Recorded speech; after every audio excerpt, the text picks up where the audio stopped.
Bonjour à toutes, bonjour à tous. Moi, c'est Dimitri de BookWidgets.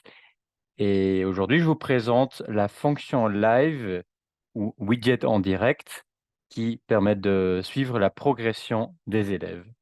Donc, je mélange un live ou widget en direct. C'est un peu l'anglais et le français qui se mélangent. Je constate que les utilisateurs utilisent beaucoup live parce que c'est plus court. Je pense que même dans l'interface, on utilise les deux. Et cette fonction permet donc de suivre les élèves en direct. Vous avez une capture d'écran à droite où vous voyez que certains élèves, dans cet aperçu où l'enseignant voit la progression des élèves, là, certains élèves progressent plus vite. Il y en a une qui a déjà bientôt terminé, alors que d'autres sont sur la première, la deuxième question et font peut-être plus d'erreurs aussi parce que tout ça, on le voit dans la fonction live grâce aux couleurs. Mais je vous montre tout ça en détail tout à l'heure. J'aurai le temps de vous présenter en détail toutes les possibilités de cet aperçu. Tout d'abord, comme toujours, un petit rappel, qu'est-ce que BookWidget pour ceux qui ne le connaissent pas encore? C'est un outil qui permet d'améliorer le processus d'apprentissage des élèves et qui vous permet de créer des exercices numériques que vous pouvez partager avec vos élèves dans une plateforme numérique très souvent. Et puis, il y a le suivi qui est une partie importante. Donc, c'est ce que vous avez en bas aussi, hein. La bibliothèque d'activités, c'est les plus de 40 types d'exercices qu'on peut créer. Vous allez en voir pas mal aujourd'hui aussi. Je pense qu'on en a sélectionné une dizaine que vous allez découvrir dans ce webinaire. L'intégration, j'en parle un tout petit peu aujourd'hui, mais je pense que vous êtes au courant. Et puis, on va surtout parler du troisième point, la progression des élèves qu'on peut suivre en direct. Et après, il y a le tableau de bord qui sera peut-être présenté dans un futur webinaire ou une future vidéo. Donc, aujourd'hui au programme, c'est un zoom sur cette fonction live. Je vous explique ce que c'est les widgets en direct et comment y accéder, parce que parfois les gens ont un peu du mal à trouver cette fonctionnalité. Il est vrai que c'est parfois un peu discret, donc je vous explique où vous pouvez trouver ça. Et puis, on va jouer le jeu. Vous allez devenir mes élèves et je vais vous montrer côté prof comment on peut suivre les élèves en direct et qu'est-ce qu'on peut faire. Il y a plusieurs possibilités, plusieurs approches une fois qu'on voit cette progression en direct. Et pour terminer, quelques trucs et astuces que je vais déjà vous donner tout au long du webinaire, mais comme ça, sur la fin, vous les aurez en résumé. C'est quoi les live widgets? Les widgets en direct, c'est un outil qui est fait pour suivre la progression dans le but de pouvoir aider les élèves. Et par aider les élèves, c'est-à-dire qu'on entend que, par exemple, vous voyez des élèves qui traînent parce qu'ils sont plus longs. Vous pouvez les aider, vous pouvez aller voir pourquoi ils ont un souci, pourquoi ils sont plus longs. Ou si vous avez justement des élèves qui sont très rapides, peut-être que vous allez leur donner un exercice supplémentaire parce que sinon ils vont commencer à s'ennuyer.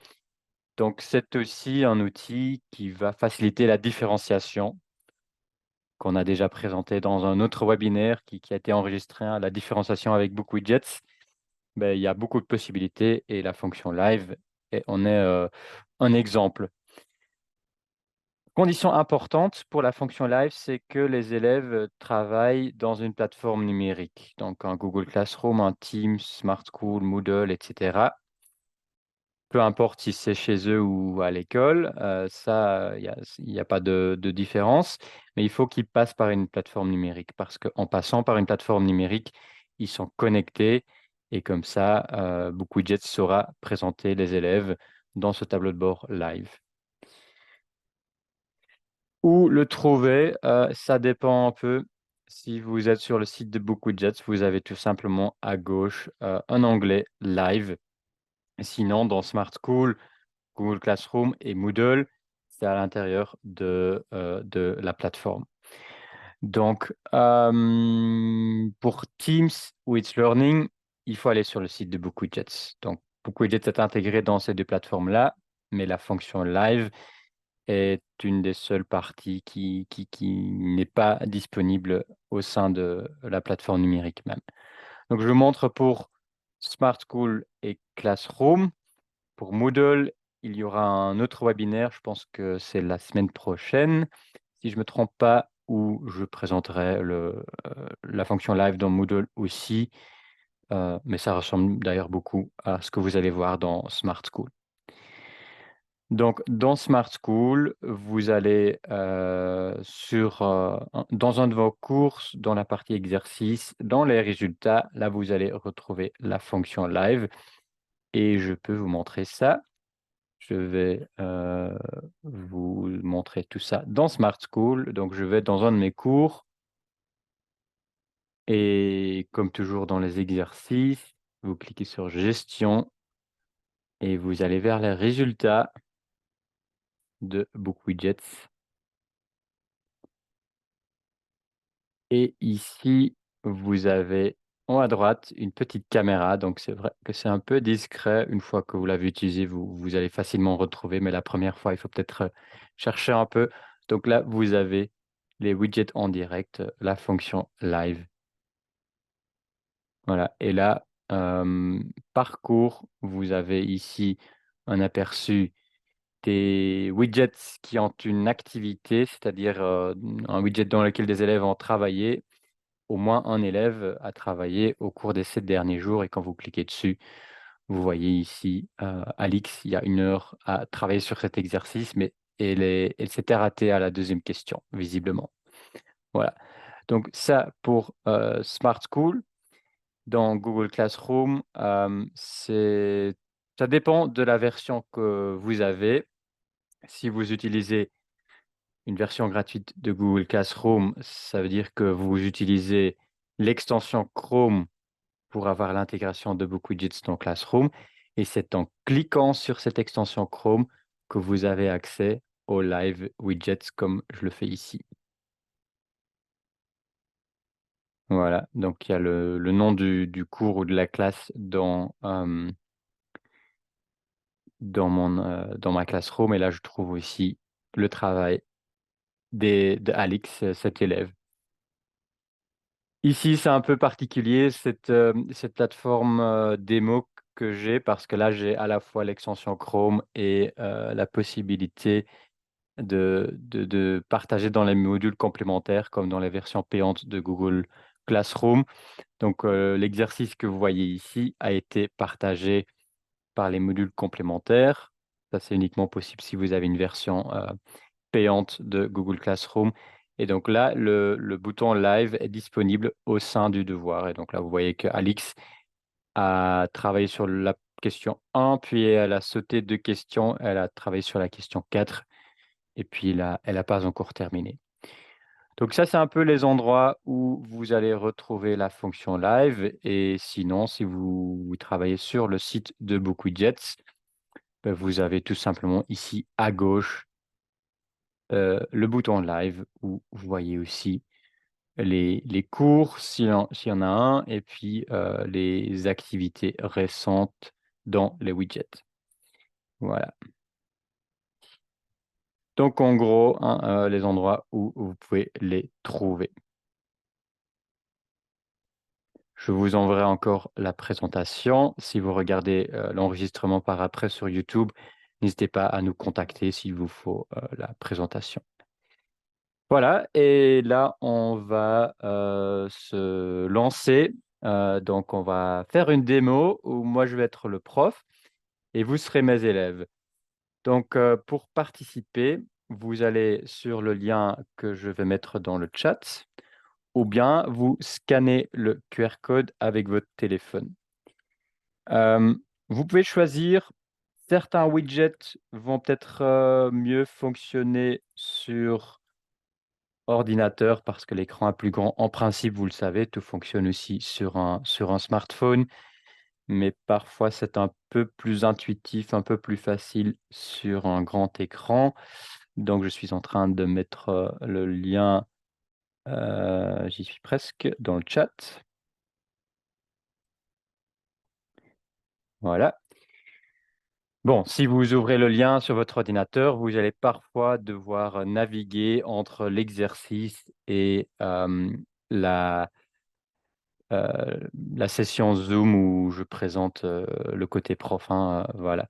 Donc normalement, si vous allez sur le lien, vous tombez sur cette page où vous pouvez écrire votre nom et vous pouvez aussi mettre un nom fictif, hein, si vous ne voulez pas être repris dans l'enregistrement, mettez un nom fictif. De toute façon, vous ne devez pas être gêné de faire des erreurs parce que je vais vous demander de faire des erreurs. Parce que si vous ne faites pas d'erreurs, ce serait un peu bizarre d'avoir tout en vert pour avoir une situation un peu réaliste. Vous devez faire des erreurs. Et je vais regarder. Je ne vais pas encore vous voir parce que je ne vous ai pas encore demandé d'ouvrir un exercice, mais je vais peut-être encore juste montrer une fois le QR code pour ceux qui veulent encore le scanner. Je vous laisse le temps. Donc, vous encodez, vous écrivez un prénom fictif ou réel, à vous de choisir. Et puis, vous pouvez ouvrir le premier exercice qui est un quiz. Je vais l'ouvrir aussi, hein. Donc, il y a tout simplement le mot quiz. Voilà, vous n'allez pas encore dans les autres exercices. Vous ouvrez le quiz. Et vous pouvez commencer à parcourir les questions et à répondre aux questions et à faire des erreurs et des bonnes réponses. Et comme vous le voyez, la progression de cette activité sera partagée avec le professeur. Ça a disparu entre-temps, mais pendant une dizaine de secondes, les élèves voient, donc ils sont avertis du fait que l'enseignant voit ce qu'ils sont en train de faire. OK. Et là, en effet, je vois que vous faites bien le travail, que vous faites l'exercice comme demandé, donc c'est très chouette. Je vais effacer mes propres essais de tout à l'heure ou de hier. Voilà. Donc, si pendant un moment vous vous arrêtez côté élève, vous pouvez regarder ce que moi, en tant que prof, je vois sur la fonction live. Je vois que vous avancez bien. Je vois que Mo a sauté la question 3. Il va peut-être y revenir tout à l'heure. Je vois que la question 1 était, visiblement plutôt facile parce que vous avez tous, la bonne réponse. Je vois qu'il y a des erreurs aussi, comme je l'avais demandé, hein. C'est pas que vous ne connaissez pas la réponse, il y a des erreurs, en rouge et quand il y a des choses en bleu, c'est, des questions que je dois corriger manuellement. Et pour la question 5, est-ce que quelqu'un pourrait faire, voilà, comme, là je vois en orange, ça veut dire, que c'est à moitié correct ou en partie correct. Là, tout est vert, donc c'est, tout est correct. Et je peux cliquer sur le nom d'un élève. Je vais cliquer sur le nom de Vanessa et là, je vois exactement ce qu'elle est en train de répondre. Voilà, elle a mis, les images dans le bon ordre pour la question 5. Et je peux passer avec les flèches à chaque fois à l'élève suivant et même pour les questions. Est-ce qu'il y a quelqu'un qui est sur la question 6 ou qui va commencer la question 6? Peut-être que Frédéric peut écrire ou quelques réponses pour la question 6. Comme ça, on voit aussi ce qu'il est en train d'écrire. Donc ça donne, vraiment un outil, voilà. Il a écrit: «C'est des super-héros». On voit en direct ce qu'il est en train d'écrire. Même pour les questions ouvertes, vous allez voir ça. Donc ça donne déjà beaucoup de possibilités. Je peux d'ailleurs aussi cliquer sur une question. C'est, comme au niveau de la correction aussi dans la fonction live, je peux cliquer sur une question et je vais, sur la question, gris par exemple et si d'autres élèves commencent maintenant à compléter la grille, si quelqu'un veut bien qui n'étaient pas encore en train de le faire, mettre quelque chose dans la grille, voilà, je les vois apparaître, ici.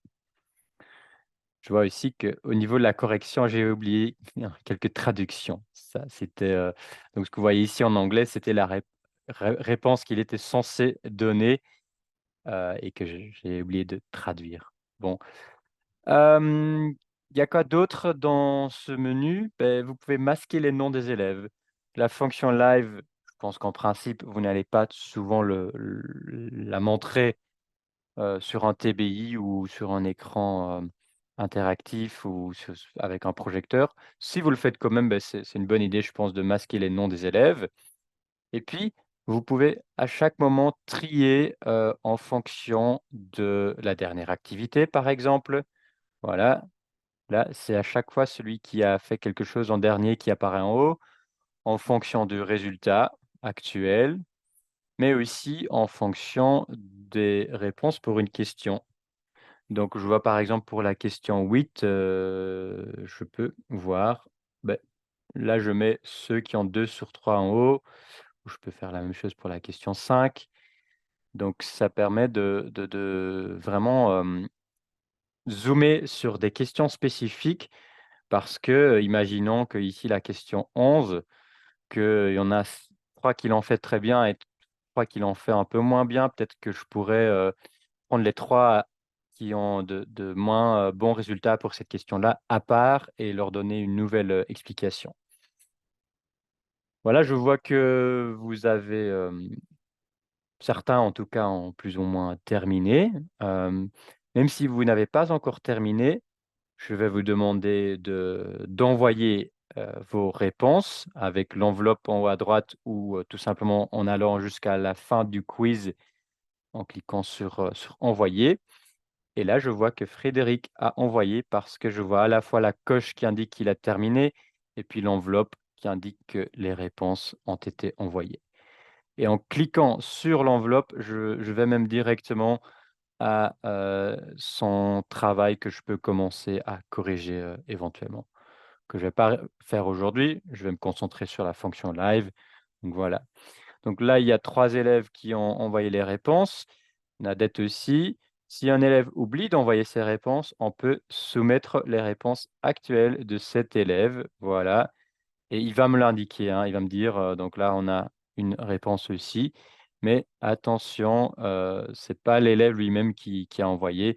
On voit même que, à le 15 mai à 13h18, ça a été envoyé par l'enseignant. Si jamais l'élève continue encore après, on peut comparer, les 2 versions et on a ici la preuve que c'était le prof qui l'avait envoyé à ce moment-là.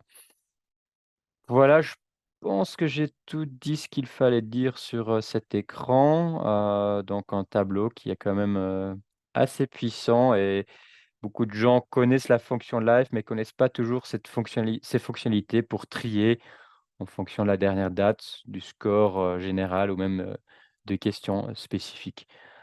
Donc, on peut même, trier en fonction du prénom, ou du nom de l'élève, hem voilà, si jamais, il vous le faut. Donc, on continue, hein, donc normalement, si vous êtes dans ce quiz, vous pouvez cliquer sur la croix en haut à droite et vous retournez sur cet, écran avec l'aperçu des widgets. Donc, on va faire le 2e, le tableau blanc fractionné et ici, c'est pour un cours d'anglais. Donc vous voyez encore une fois, là je vais faire mon zoom bien à temps pour vous montrer le message que les élèves voient. Votre progression sera partagée avec le professeur. Donc là, c'est un exercice pour un cours de langue. Les élèves doivent utiliser les outils en bas pour faire des annotations sur l'image. Donc, ils vont dessiner le chemin en fonction de ce qu'ils lisent à gauche. Et entre-temps, moi, côté prof, je retourne ici sur le live et je vois que vous avez commencé. Là, il y a pas de question bien sûr, donc l'aperçu est un peu plus simple, mais je peux cliquer sur vos noms et je vais voir ce que vous êtes en train de faire. Donc là, je vois Frédéric qui a commencé son dessin et je vois qu'il progresse. Il est en train de lire les instructions et il fait, son dessin, donc il y a moyen de suivre ça aussi. Ici, il y a pas d'aperçu général parce qu'il y a pas de correction automatique. Donc on peut encore une fois classé par, dernière activité. Mais pour vraiment voir ce que les élèves sont en train de faire, bah, il faut cliquer sur, le nom de l'élève et là, je vois où ils en sont. Voilà. Donc assez simple, mais toujours puissant et ici, c'est un exercice assez simple dans le sens où les élèves doivent suivre des instructions, très strictes, mais vous pouvez faire des choses très créatives, hein, vous faites un tableau blanc sans image d'arrière-plan et vous demandez aux élèves, vous leur donnez un exercice créatif où ils doivent faire un dessin sur un certain thème et vous montrez ceci en classe, éventuellement en masquant les noms des élèves et vous pouvez montrer les créations des différents élèves au TBI ou à l'écran, du projecteur. Donc, il y a beaucoup de possibilités, hein, les noms sont masqués ici, les noms sont floutés.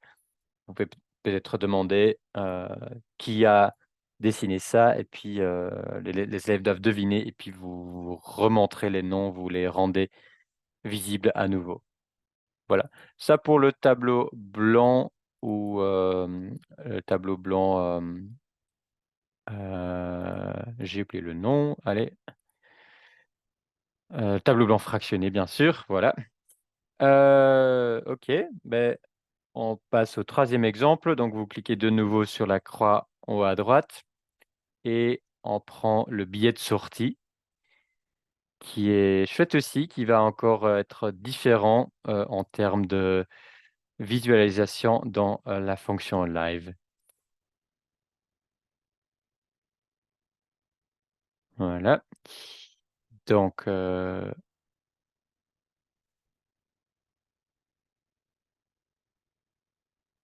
billet de sortie, ah, c'est celui-ci. Donc le billet de sortie, il a toujours la même structure, hein. Je vais encore, l'ouvrir ici. Il y a toujours, une première question avec les smileys et puis, une question ouverte. Voilà, ça c'est un widget très simple, mais qui permet à la fin du cours de tester un peu, avec quel, sentiment l'élève sort du cours ou qu'est-ce qu'il a retenu du cours. Donc, assez efficace et dans le live, beh, les smileys sont traduits en couleurs et je vois que vous êtes plutôt pessimiste par rapport à la question qui a été posée. C'était sur les objectifs de développement durable. Ouais, malheureusement, c'est pas évident. Donc, je vois que vous pouvez utiliser ça un peu comme un système de vote en direct en classe aussi, hein, et encore une fois, on peut trier pour facilement voir, ah, il y a, heu, 2 personnes qui ont répondu le 2e smiley et 3 qui ont répondu le smiley le plus négatif. Si moi je suis plus optimiste, vous allez voir en vert, voilà, ici. Ah, il y a quelqu'un qui a changé d'avis parce qu'il a peut-être, lu, la réponse d'une autre personne ici. Ah, je pense que tout à l'heure, il y avait 3 rouges et 2 oranges, donc voilà. Donc ça c'est encore une fois, c'est un outil, assez simple, mais si vous êtes un peu créatif, vous pouvez vraiment faire de chouettes choses avec cet outil. Et encore une fois, vous pouvez flouter les noms parce que c'est peut-être une question un peu sensible ou justement, au contraire, vous voulez que les élèves, présentent leurs arguments, voilà, c'est tout à fait, possible. Et le texte, il apparaît ici, donc encore une fois, assez simple. On peut réinitialiser si jamais ici on ne peut pas envoyer, à la place de l'élève. Voilà, je pense qu'on a bien fait, l'exercice, hein. On peut passer au suivant, qui est le WebQuest et le WebQuest, c'est un widget un peu plus avancé, hein. Beh, ici, c'est sur le thème des JO qui arrivent, dans quelques semaines même, hein, d'ici, 2 mois, ce sera bientôt les JO, je pense. Donc, ça, c'est un WebQuest pour des apprenants du français. Pour ceux qui ne connaissent pas encore le WebQuest, il y a un autre webinaire ou une vidéo disponible sur le site. Je vous montre à la fin de cette, présentation aujourd'hui où vous pouvez trouver tout ça. En gros, c'est presque un site web. Vous voyez que j'ai plusieurs onglets en bas, parfois même des sous-onglets à gauche. Et dans ce WebQuest, je peux insérer d'autres widgets, des liens vers d'autres widgets, mais aussi vers des vidéos où, ici, j'ai intégré une présentation Geniali ou une page Wikipédia. Et donc l'idée, c'est que c'est souvent une sorte de parcours d'apprentissage, comme ici. Les élèves lisent d'abord le texte de l'introduction et ils vont faire le premier exercice, qui est un nouvel exercice Book Widget et qui est une feuille de travail fractionnée. Donc voilà, ils vont faire cet exercice-là. Une fois qu'ils ont terminé, ils vont retourner au WebQuest. Donc je vous laisse un peu le temps de naviguer dans le WebQuest. Vous ne devez pas faire comme, par exemple ici l'exercice Versus, qui est d'ailleurs un super court métrage pour les profs de langue. Cet exercice est disponible, en plusieurs langues. On a fait un article de blog sur, les courts-métrages encore récemment sur le site web, sur le blog, vous allez trouver ça. Je vous montre ça encore sur la fin. Ça, c'était juste une petite parenthèse. Donc je disais qu'il ne faut pas répondre à toute la question ici, ça prendra trop de temps, mais parcourez un peu les différents onglets, regardez les exercices, faites ça, tranquillement. Entre-temps, je vous montre ce que je vois côté prof. Voilà, je l'ouvre ici. Je vois que vous avez commencé et je vois que j'ai fait une petite erreur au niveau de la configuration parce qu'il me dit: «Vous n'avez pas accès à ce widget. Vous ne pourrez pas avoir d'informations détaillées en direct sur l'activité des widgets». Ça, c'est dommage. Dans ce cas-là, je vous présente, juste une capture d'écran qui donne, quand même une idée déjà. Voilà, ma diapo.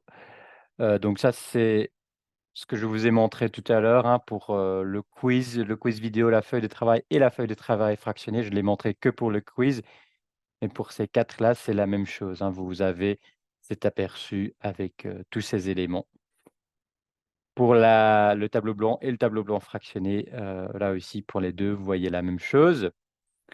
Puis pour, le billet de sortie, vous avez ceci, comme on vient de le faire, et dans un WebQuest, on voit le nombre de fois qu'il a été ouvert, le nombre d'onglets que l'élève a consultés et le nombre de widgets qu'il a vus. Par exemple, dans ce que vous voyez ici, il y avait 4 widgets, inclus dans le WebQuest, et le premier élève, il a regardé un seul widget. Donc, comme ça, vous avez quand même une idée de où ils en sont dans, la progression du WebQuest. Après, dans ma WebQuest, il y avait un widget, il y en avait plusieurs. Il y en avait par exemple celui que j'ai montré sur, le court-métrage Versus. Celui-là, il faut vous n'allez pas le retrouver, au même endroit. Il faut regarder ici. Vous voyez que les exercices individuels qui sont inclus dans ma WebQuest apparaissent comme, exercices à part dans la fonction live. Donc par exemple versus, voilà, là je vois que vous avez bien travaillé dedans, mais là visiblement ici, j'ai fait une erreur, en mettant en place ce lien. Tant pis, c'est pas grave, on va passer, au suivant. Donc encore une fois, vous cliquez sur la croix et on passe à la chronologie, la ligne de temps. OK. Ici, on va tester vos connaissances en, littérature française, hein. Par exemple, le Moyen Âge est déjà complété. Donc l'idée, c'est de donner pour le 16e siècle le nom du siècle ou de la période, donc c'est la Renaissance, et une œuvre littéraire, par exemple, c'est Rabelais. avec Gargantua. Voilà, donc ça, c'est l'idée de l'exercice. Je vous invite à le compléter. Vous pouvez, comme toujours, faire des erreurs, écrire, des blagues si vous voulez et entre-temps, je vais voir la chronologie ici. Voilà, je peux cliquer sur un nom et je vois ce que cet élève voilà, là, je vois ce que j'ai écrit, tout à l'heure et s'il y a des images, on va les voir aussi. Et comme tout à l'heure, avec une question ouverte, on va voir en direct ce que l'élève est en train d'écrire. Voilà, là, je vois un point d'interrogation. C'est pas facile, bien sûr. Et là, c'est Vanessa qui a écrit aussi Rabelais. Et là, elle écrit: «Je ne sais pas», par exemple. C'est la réponse honnête, hein.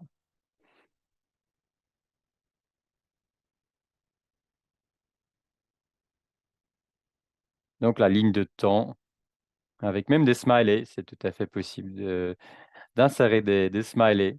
Donc bien fait, Nadette. La Bible au XVIIIe siècle, oui, pourquoi pas.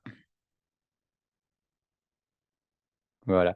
Donc ça, c'est la ligne de temps, peut-être aussi un widget que vous utilisez un peu moins, mais là, vous avez une idée de ce qu'il permet de faire, hein, la ligne de temps. Les élèves peuvent même ajouter des photos ici, donc n'hésitez pas à le tester si vous voulez. Entre-temps, je dirais, on peut passer au widget suivant. Si vous cliquez sur la petite croix, on va voir.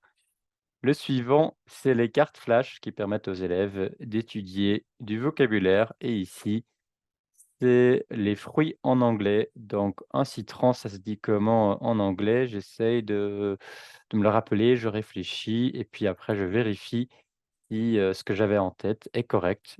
Donc effectivement et parfois on peut même écouter ici, c'est désactivé, mais il y a moyen de faire ça aussi.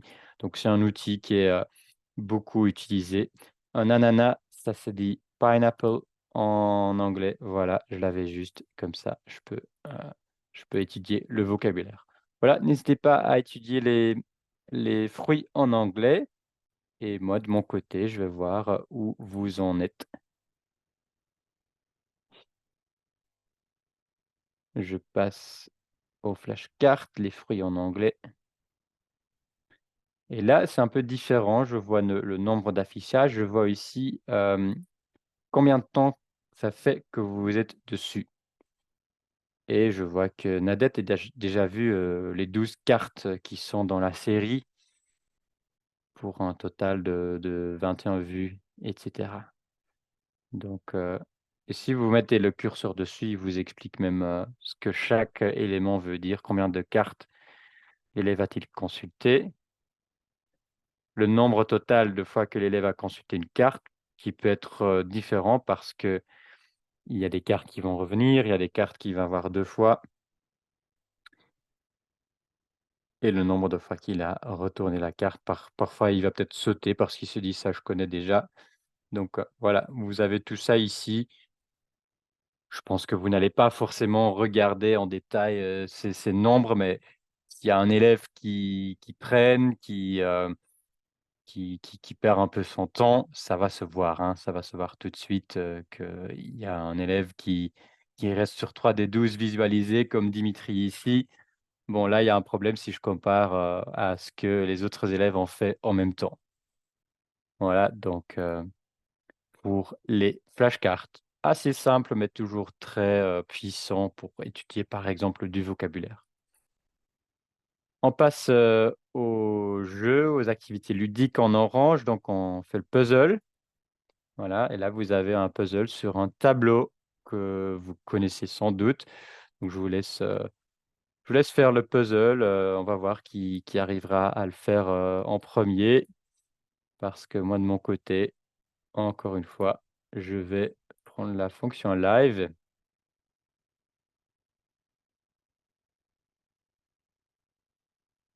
et ici, je vois tout simplement juste, la progression, c'est-à-dire le nombre de pièces que vous avez au bon endroit ou que vous avez reliées correctement. avec même une petite barre de progression.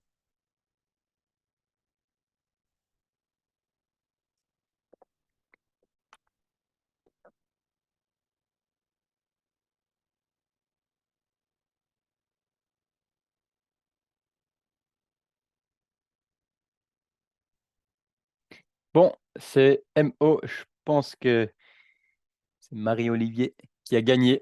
Donc, bravo, j'ai pas de prix, mais vous avez l'honneur d'avoir complété ce tableau en premier. Voilà, je vous laisse.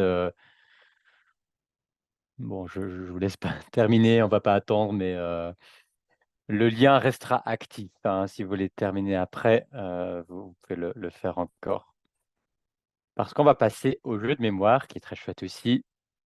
Ici, ah, apparemment, il était encore en anglais, mais l'exercice, bah, l'idée, c'est de relier l'œuvre et son artiste.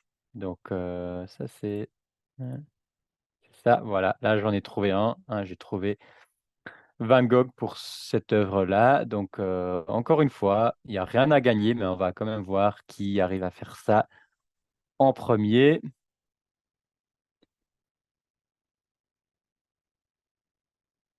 Et là aussi, je peux d'ailleurs trier en fonction de la dernière activité, qui est pas bête, quand on en a plusieurs comme ici.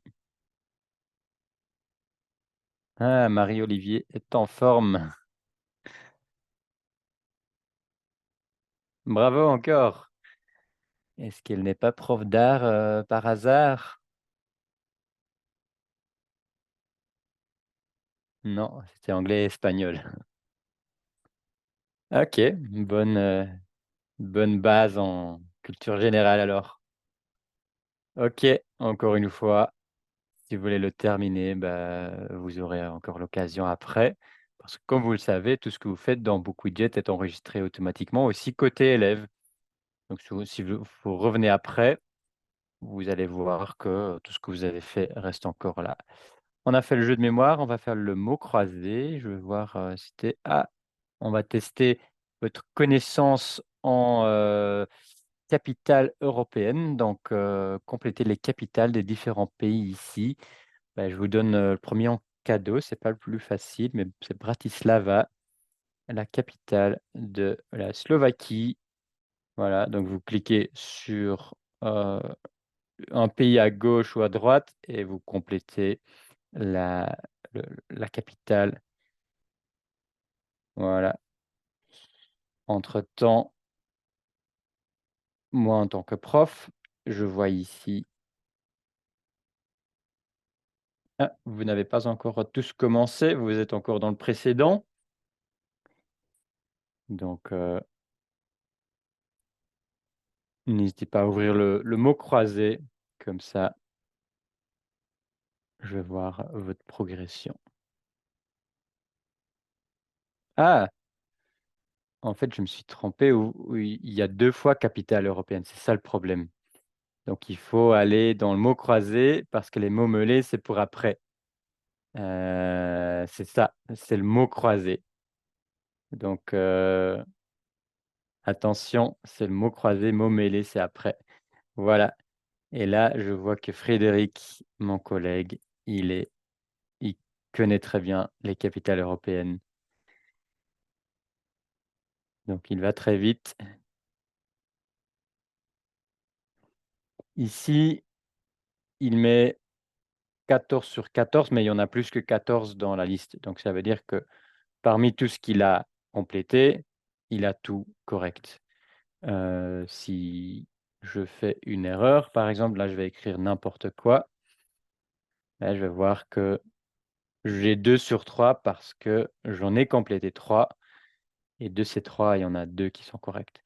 Donc voilà, parfois, ça va vous donner des élèves qui ont 5 sur 5, mais qui traînent peut-être plus qu'un élève qui a 8 sur 10, hein. Donc il faut un peu interpréter correctement les données ici. Bon, il a 16 sur 18, sur 17. Je serais curieux de voir, lequel, il a raté, on va regarder après avec lui. On passe ensuite aux mots mêlés sur le même thème, capitale européenne. Voilà, trouve les capitales. Ça, c'est d'ailleurs une petite nouveauté. Ces instructions, ça existait déjà pour certains widgets. Maintenant, vous avez cette fonctionnalité pour tous les widgets. Donc, vous pouvez toujours montrer une fenêtre pop-up qui s'affiche au début et qui est toujours consultable ici avec le petit i. Donc là, bah, l'idée, c'est de trouver tout simplement les capitales. Je vais voir si je peux en trouver une. Voilà, encore Bratislava. C'est la capitale de la Slovaquie qui, pour une certaine raison, s'affiche en anglais. J'ai fait peut-être un oubli de traduction. Voilà, essayez de trouver un peu des capitales comme je le fais ici. Et encore une fois, on va voir où vous en êtes, qui est le plus rapide. Voilà. Ah, donc là, au niveau de la progression, c'est un peu différent comparé à mon mot croisé. Là, ils mettent 17 parce que il y en a 17 à trouver. Et je peux encore une fois trier en fonction de la progression. Et là, c'est juste entre Frédéric et Marie-Olivier. On va voir qui va gagner.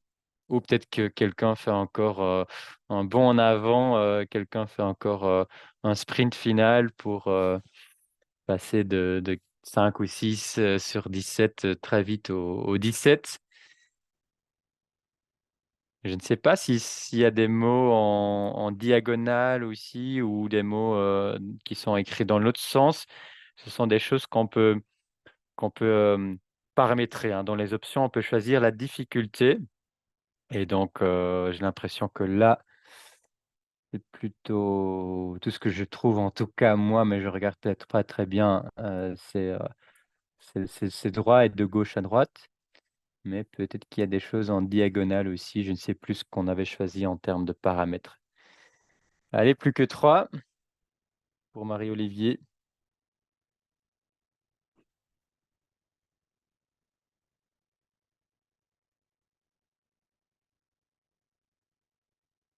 C'est pas facile. Ah, un dernier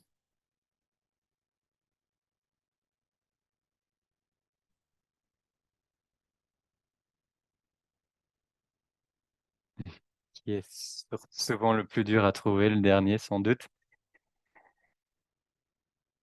Bon, je te laisse encore 15 secondes et sinon il y aura pas de gagnant. Suspense.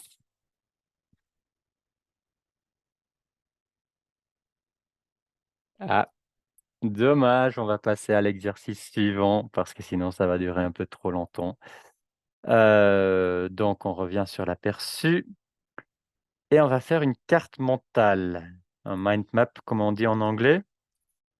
Et ici, c'est sur les règles en classe. Je suis curieux ce que vous proposez comme, règles de classe.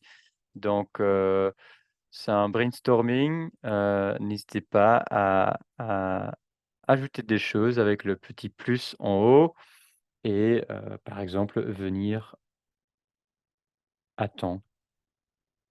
Voilà et puis vous pouvez le relier, ou déplacer des choses. Voilà, c'est assez basique, mais ça permet de faire de chouettes choses. Vous pouvez changer un peu la mise en page si vous le voulez. Voilà. Ce qui va pas se passer, c'est que les élèves vont collaborer, hein. Chacun a sa version à soi. Dans le live, c'est le prof qui a une sorte de vue d'ensemble. Donc voilà, je vous laisse, compléter le, la carte mentale qui s'appelle règle de classe. Ah voilà, il était en bas. Ah pourtant j'avais trié sur voilà, règle de classe et là je vois le nombre de tuiles que chaque élève a ajouté et puis on va cliquer sur le nom de l'élève et donc chaque élève fait son travail, individuellement, mais il peut y avoir une mise en commun, justement ici, si le prof va montrer ça et encore une fois, on voit en direct quand ils ajoutent des choses, avec ou sans des couleurs. Voilà. Encore une fois, hein, on peut flouter les noms des élèves. Si je les floute ici, beh, ils sont floutés, aussi quand je regarde, les détails. Et c'est un détail, mais c'est quand même, chouette à voir, si vous floutez les noms des élèves, il va y avoir peut-être des élèves qui vont essayer de deviner quand même, «Ah là, c'est un nom, plutôt long, donc c'est peut-être tel camarade de classe». Mais en fait, c'est vraiment très aléatoire. Par exemple, on a le troisième, c'est MO, c'est très court, mais quand je floute les noms, voilà, il met un prénom et un nom de famille et on n'a aucune idée de qui il s'agit. Donc c'est quand même une façon de respecter l'anonymat. Bon, ça pour la carte mentale. Je regarde le timing, on est déjà, bien avancé, donc j'avance un peu avec le bonhomme de neige. Là, il faut trouver les animaux. Je pense bien que c'est en français et pour moi, c'est déjà plutôt mal parti, hein, ah, est-ce que ce serait un ours? Voilà, il est où le U? Il est là. Donc là, j'en ai trouvé un et ça, je vais le voir dans le live. Donc n'hésitez pas à faire, ce bonhomme de neige, ce jeu du pendu. Comme ça, je peux suivre ici. C'est comme tout à l'heure, pour les flashcards, je vois, la durée depuis le début. Je peux toujours trier en fonction de chaque élément, en fonction de la dernière activité, en fonction du nombre de jeux commencés, en fonction du nombre, de mots complétés et cetera. Voilà. Donc, comme toujours, les élèves peuvent travailler individuellement et vous avez ce suivi, ça vous donne un aperçu correct, oui, c'est un aperçu qui est pas biaisé, c'est pas votre impression, c'est vraiment basé sur les chiffres, sur la réalité que vous voyez ici. Donc ça pour le jeu du pendu, j'aurais pas dû le fermer. Voilà, on passe aux exercices de maths, l'arithmétique. On va voir si vous savez bien faire, un calcul, mental. Si on fait l'addition ici, ça devrait faire 65. Voilà, est-ce juste? Oui, et vous allez trouver un mot si vous avez toutes les bonnes réponses et du côté enseignant, ça ressemble à ceci. Ça ressemble beaucoup à ce que vous venez de voir, hein, je vois le nombre d'exercices vus, le nombre d'exercices corrects, d'exercices sautés, de fausses réponses et tout ça, hein, donc voilà, je peux parfaitement voir, hein, et pour ce genre d'exercice, par exemple, vous allez voir certains élèves sont peut-être plus rapides, mais font plus d'erreurs. Il y a peut-être des élèves plus lents, mais qui font, tout correctement. Donc c'est le genre d'infos qu'on peut récupérer ici grâce à cette fonction live, hem, parce qu'il y a pas d'envoi de résultats pour, cet exercice d'arithmétique. Donc c'est quand même intéressant d'avoir, cette fonction live qui va vous donner certains infos. OK, et puis il y a encore le planificateur et la liste de contrôle. Le planificateur, là aussi, il y a un webinaire qui a été enregistré auparavant. C'est aussi un outil qui permet de créer des parcours d'apprentissage. La différence avec le WebQuest, c'est qu'ici, la mise en page est un peu plus figée. Dans un WebQuest, vous l'avez vu, on peut librement ajouter des images, des vidéos. Ici, c'est toujours un système de cartes et l'élève peut ou ne peut pas les déplacer. Ça, c'est en fonction des paramètres choisis. Mais l'idée, c'est que l'élève va faire l'activité en cliquant sur, l'image et puis cocher quand il a terminé. Bon, vu l'heure, on va plus trop faire les exercices, mais vous pouvez cliquer dessus un peu et puis cocher certaines cartes. Comme ça, de mon côté, je vais voir dans la fonction live que vous avancez dans mon planificateur. Voilà. Donc là, c'est très basique, hein, mais ça permet quand même d'avoir ce suivi. Je vois que vous avez, pour la plupart fait ou en tout cas vous indiquez que vous avez fait 2 des 4 activités et comme tout à l'heure, le suivi de ces activités individuelles se fait, heu, séparément. Donc si je veux voir, comment vous avez fait cet exercice-là, il faut que je regarde ici. Voilà, ça pour le planificateur. Et le dernier qui est très simple, mais qui peut être très utile, c'est, la liste de contrôle. C'est une checklist quand les élèves doivent, faire certaines tâches, et vous les mettez dans une petite liste, bah, ils vont pouvoir les cocher ici. Là, ils doivent, faire une soupe aux carottes et aux poivrons, donc déjà, ils vont chercher tous les ingrédients. Peut-être, cet élève-là n'a pas trouvé, heu, l'oignon, donc le prof va pouvoir le voir dans la fonction live que je vous montre ici. Voilà, donc là, tout ce qui est vert a été coché par cet élève et en cliquant dessus, encore une fois, on va voir que, beh, Dimitri, il lui manque, un truc, parce que ça n'a pas été coché et comme ça, je peux voir pour chaque élève où il en est.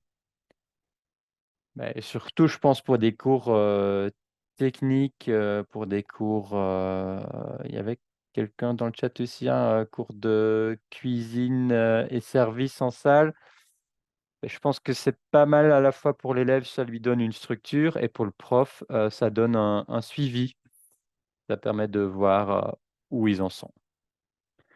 Et là, j'ai fait le tour de, mes exercices, et ce sont d'ailleurs tous les types de widgets, qui permettent une fonction live.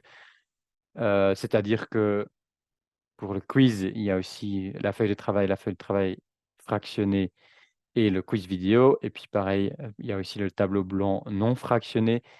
Mais sinon, vous avez vu tous les types de widgets qui ont cette fonction live. Je vais parcourir encore la présentation, mais je pense que je vous ai bien montré tout ça. Donc ça, c'est pour, le WebQuest, le seul que je ne vous ai pas pu montrer en détail. Pour la ligne de temps, vous avez ça. Pour les cartes flash, vous avez cet aperçu avec le temps. Pour le puzzle, vous voyez le nombre de pièces. Pour le jeu de mémoire, aussi et pour faire des paires et jeux de mémoire, c'est pareil aussi, hein. Là, vous avez 2 fois, la même chose en termes de vue live, alors que je n'ai montré qu'1 des 2. Voilà, les mots croisés, est-ce que je vous ai montré les mots croisés? J'ai un petit doute, en tout cas, ça se présente comme ça. Les mots melés, je vous l'ai présenté aussi. La carte mentale, la mind map. Il faut cliquer sur le nom de l'élève pour voir le détail. Le bonhomme de neige ou le jeu du pendu, là, vous avez encore une fois la durée et les données. Pareil pour l'arithmétique et puis le planificateur. Oui, dans cette capture d'écran, il y a une barre rouge, jaune, verte, rouge et jaune, mais ça n'a pas forcément à voir avec la fonction live. C'est une couleur de catégorie qui a été choisie dans le planificateur même et puis la liste de contrôle qu'on a fait en dernier. En termes d'astuces, je pense que j'en ai déjà présenté pas mal. Il est possible de réinitialiser un widget en cliquant sur la roue dentée à droite. Donc vous avez la ligne avec toutes les données. En fin de ligne, vous avez une roue dentée. En cliquant dessus, vous pouvez réinitialiser le widget, heu, si vous voulez que l'élève recommence à zéro. Et avec cette même, roue dentée, pour certains widgets, vous pouvez soumettre les réponses de l'élève si l'élève l'a oublié. Il y a toutes sortes de possibilités de triage, ça je l'ai montré, en détail. Vous pouvez cliquer sur quasiment chaque colonne pour, trier, en fonction d'un élément spécifique. Vous pouvez faire le choix d'afficher ce tableau aux élèves, mais dans ce cas-là, c'est conseillé de flouter les noms des élèves.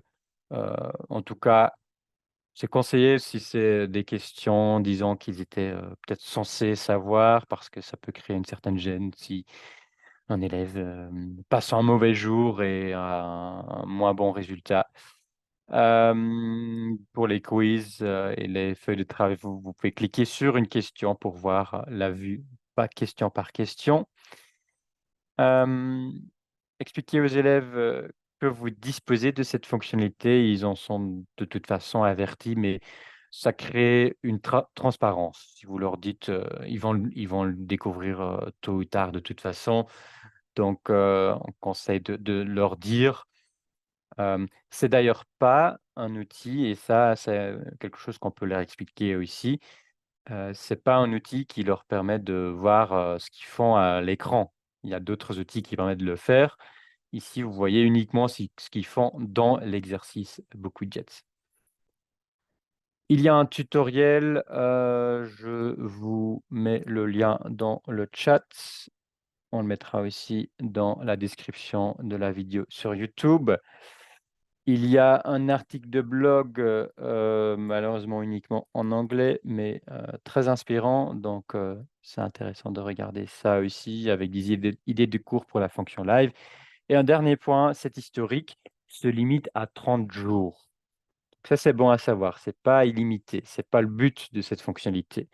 Heu, le but, c'est de suivre les élèves en direct et puis, ce qui se garde, c'est les résultats envoyés par l'élève. Donc, pour un quiz, pour une feuille de travail, ils vont envoyer leurs réponses et là, dans la partie notes et rapports, vous allez retrouver tout ça et là, ça reste, à l'infini tant que vous ne le supprimez pas, ça reste disponible là-bas.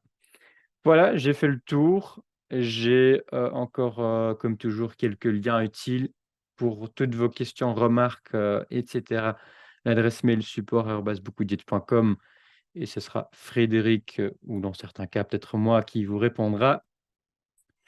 Les webinaires, donc, c'est la page où vous êtes inscrit pour le webinaire d'aujourd'hui et où on ajoute aussi tous les enregistrements de précédents webinaires. Donc, les enregistrements de précédents webinaires se trouvent ici en bas.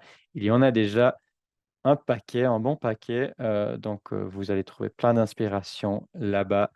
Ils sont aussi sur notre, chaîne YouTube parce que les tout derniers, je pense qu'ils ne sont pas encore sur le site, mais ils sont déjà sur YouTube. Ils seront très bientôt sur le site aussi. Les tutoriels, c'est des modes d'emploi étape par étape. Le knowledge base, il est que en anglais, donc si jamais il y a des choses que vous ne comprenez pas, c'est plus pour des questions spécifiques, des soucis plus techniques et vous trouvez parfois une réponse là, mais si vous ne comprenez pas à 100 parce que c'est en anglais, n'hésitez pas à nous contacter par l'adresse mail. Rejoignez notre groupe Facebook francophone. On a dépassé les 800 membres. Ce serait chouette d'arriver bientôt à 1000 membres. Vous voyez qu'il y a des gens qui partagent des widgets, qui posent parfois des questions. Et moi, j'y annonce aussi des webinaires, des mises à jour, etc. Et puis pour terminer, il y a le blog